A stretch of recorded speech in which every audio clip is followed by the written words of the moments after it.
Cradle, The Rise of the Chosen, Chapter 21, Part 1. A light went off in front of Takuma's eyes, even though they were closed. It had a warmth and friendliness to it that he didn't quite understand. He opened his eyes and saw Gianoa sleeping soundly and quietly in the dark. For some odd reason, he knew he had to travel somewhere, not too far away, but the light messaged him in some direct yet voiceless manner and warned him from telling Gianoa that he was leaving. He put on his favorite brown trousers and a white tunic with a hood and left their palatial residence. He walked along the driveway with its tall waving palm trees and out to the streets where the other aristocrats lived.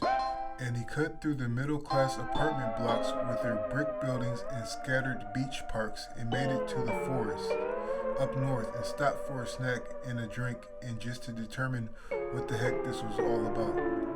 The Nulti were out in the early morning dimness. Takuma's heart started racing as he bit into the trail mix granola bar. He felt like he was starving suddenly, and he wolfed down the bar in a couple of bites. He sipped the green tea in the water bottle and put the rest in his hiking pack. It was neatly organized by one of the assistants, probably the pretty one, Julie's.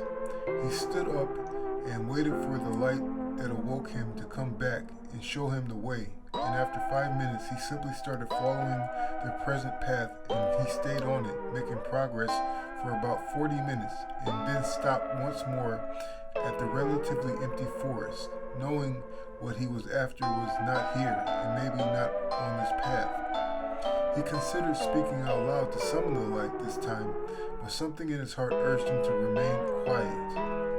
The sun was rising through the trees, and he smelled the smoke of a nearby village, and he knew that was where he'd find the light again. He trekked on and stopped just outside of the village and watched. The smoke was light and white, coming from a small hut with a stone stack on a thatched roof. It wasn't an ordinary sight for Takuma. He grew up a tribal boy in a mostly tribal nation, and these villages usually housed small groups that did better off alone. However, he felt he'd have to stick his nose in just a little.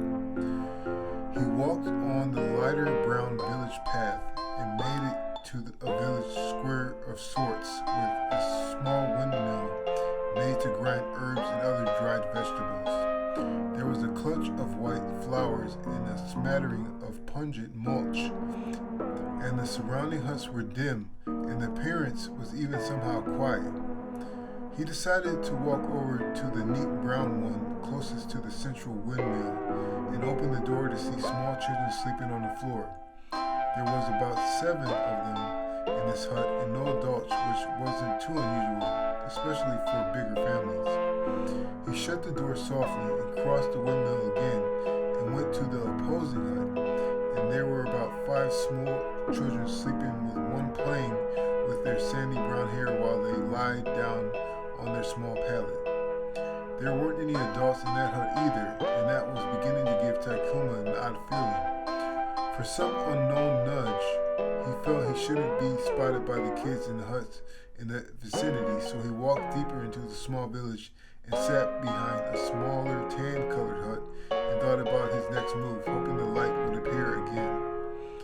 He sat in the cool shadow of the hut and rued the fact that the children would soon be rising awake and see him, an odd stranger, in the village with no credible reason for his visit. It hit him pretty clearly that his path was just outside of this village to a spot that he was, if he were any other person, not meant to find. So Takuma got up and quickly walked away from the tan hut and up a small dirt hill and back down, probably because there was a stream nearby, and left the core of the village. Standing in thought, his eyes felt slightly itchy and his fingertips tingled, almost feeling numb. He walked further down the incline and saw a rather large opening in the dirt ground off the left side of that little path, and he felt a stab in his right temple. He didn't need the light, he guessed, and he ducked under the top of the opening and walked into the hole of about 3 meters. Jumbil Kohontil, Walk no further, a strong female voice said. Takuma used his Itoriyama to see in the dark and saw a 7-foot-high white king cobra snake, coiled in the lower half and protruding its hood on the upper half. From what he was taught, female king cobras didn't have hoods, but stranger things, he thought. Minol de bloca de dole column. Are you imprisoning those children? Takuma asked stiffly. Tuli kaumu de laomi. Leave my children alone, the snake hissed with a booming effect. For some reason, Takuma was not afraid. The red eyes of the snake looked cloudy and strained if he saw correctly. Noit niti po'olumaan. No, you leave the children alone, Takuma demanded.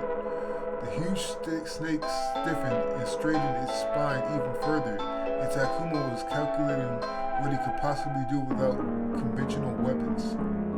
Jolly, what do you know? The snake demanded. Ji'entuli, kol lumai, diduona, rituatu, wizuni ka'alahane. How the heck is a huge white snake going to be good for children? He asked, beside himself. Dimuolenale, Ji'en. Who better to protect them? She asked. This made Takuma think, and he stared into the snake's red, cloudy eyes again and used his Itoriyama and thought for a few more moments. Jinnu Khan Na'amul. Do you remember your past? He asked. The snake blinked rapidly a few times and hissed, shaking the walls of its den. Polone, leave, she exclaimed.